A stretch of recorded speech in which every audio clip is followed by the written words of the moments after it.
4 hari yang lalu, Presiden kita memerintahkan menteri-menteri ekonomi, meminta supaya bekerja lebih keras lagi untuk meningkatkan investasi asing.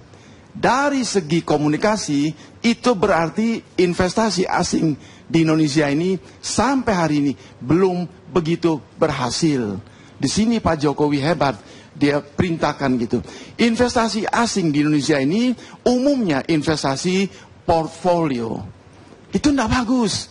Investasi itu mestinya membangun pabrik sebanyak-banyaknya, membangun industri supaya banyak orang bekerja gitu loh. Itu masih kurang berhasil. Pemerintah harus mengakui, harus legowo gitu loh. Nah sekali lagi ya, oposisi, Pak Karni sudah mengatakan itu harus ada.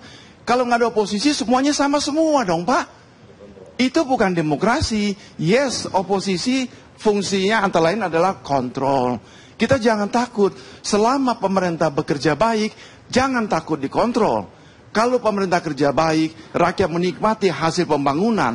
Kalau ada yang obok-obok pemerintah, rakyat akan turun ke DPR. Bukan menghantam pemerintah, akan mendukung pemerintah habis-habisan. Jadi saya kira itu tidak perlu takut pemerintah gitu. Yang penting Indonesia Lawyers Club dalam diskusi pilkada panas sebelum dimulai. Pemirsa, di negeri ini hanya ada satu partai, yaitu partai korporasi, kata John Hall, politikus Amerika.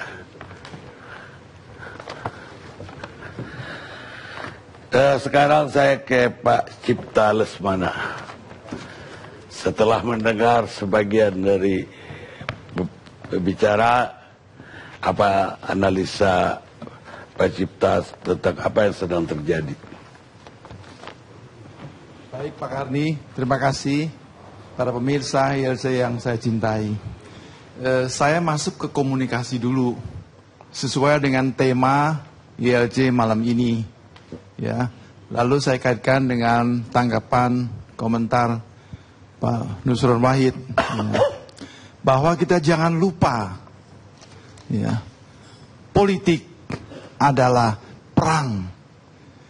Itu sunjuk dan itu terjadi di mana-mana.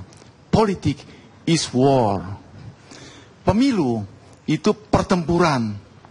Saya kira Pak Nusron ini pura-pura lah. Apa yang dikatakan ini sangat manis semua gitu. Itu pertempuran. Sangat manis sekali, ya. Kita sudah tahu lah ini basa-basi gitu ya. Pertempuran sama dengan pertempuran militer. Bedanya pertempuran politik yang dikejar adalah power, kekuasaan.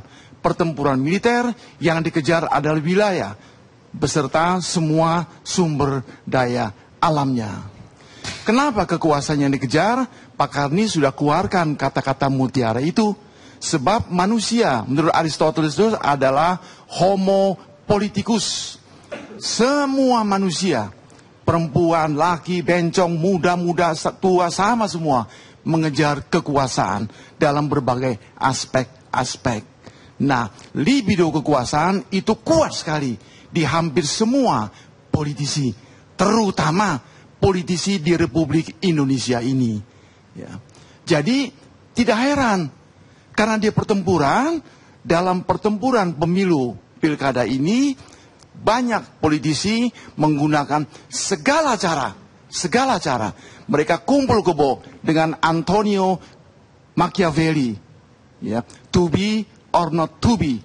Segala cara dipergunakan, termasuk black campaign, ya. Jadi pemimpin kita selalu menghimbau, termasuk Presiden Jokowi. Tentu memang kewajiban Presiden untuk menjaga persatuan bangsa.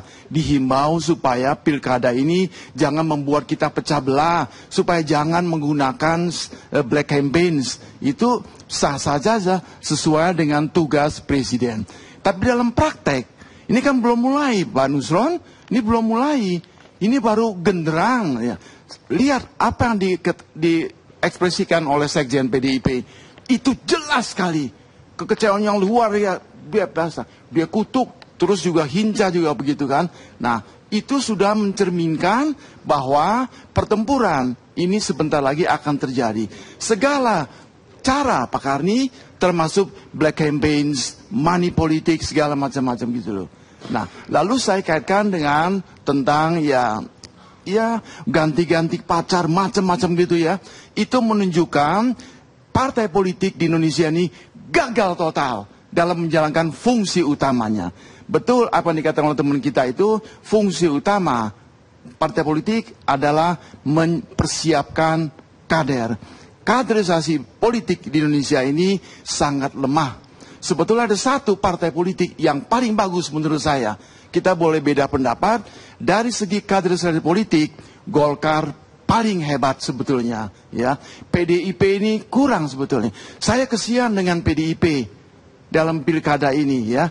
Jadi semacam asal saja gitu loh. Ya, lihat di Jabar, di Jatim, di Sumut. Sekarang Sumut ini seperti PDIP ini seperti belas kasihan minta dukungan P3. Lalu dia cemplungkan Jarod di sana. Berapa banyak orang Jawa di Sumatera Utara?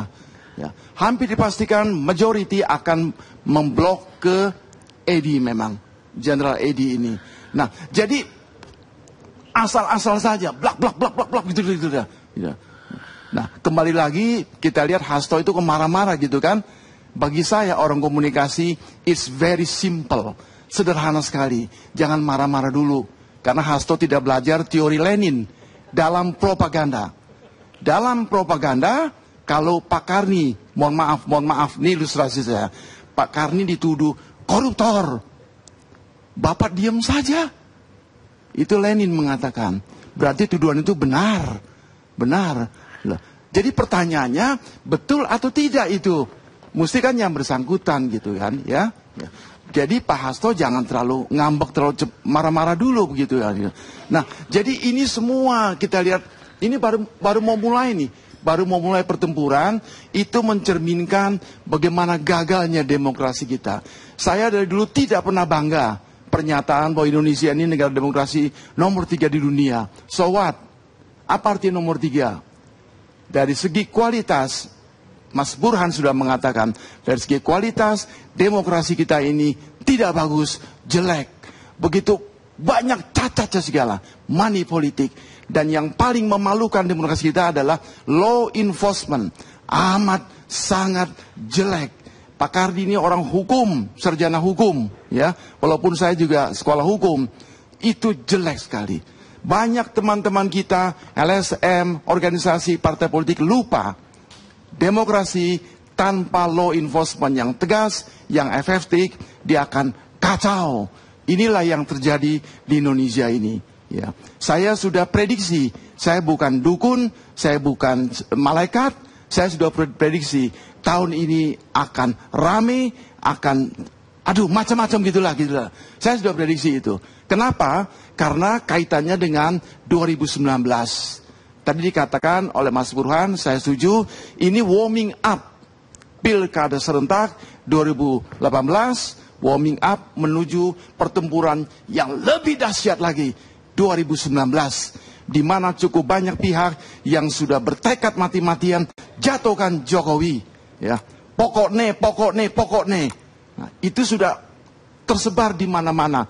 Video sudah tersebar juga. Itu benih-benih bakalan keras terjadi pertempuran ini. Kita akan buktikan apa yang dikatakan oleh Sun Tzu, filsuf kuno Tiongkok ini benar. Politik is war. Tentu saja saya sebagai putra Indonesia, saya mencintai bangsa ini negara saya, bangsa saya.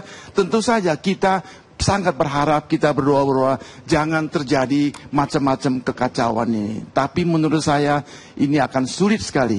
Ini cobaan yang paling berat bagi demokrasi di Indonesia pada saat ini. Itu Pak Karni.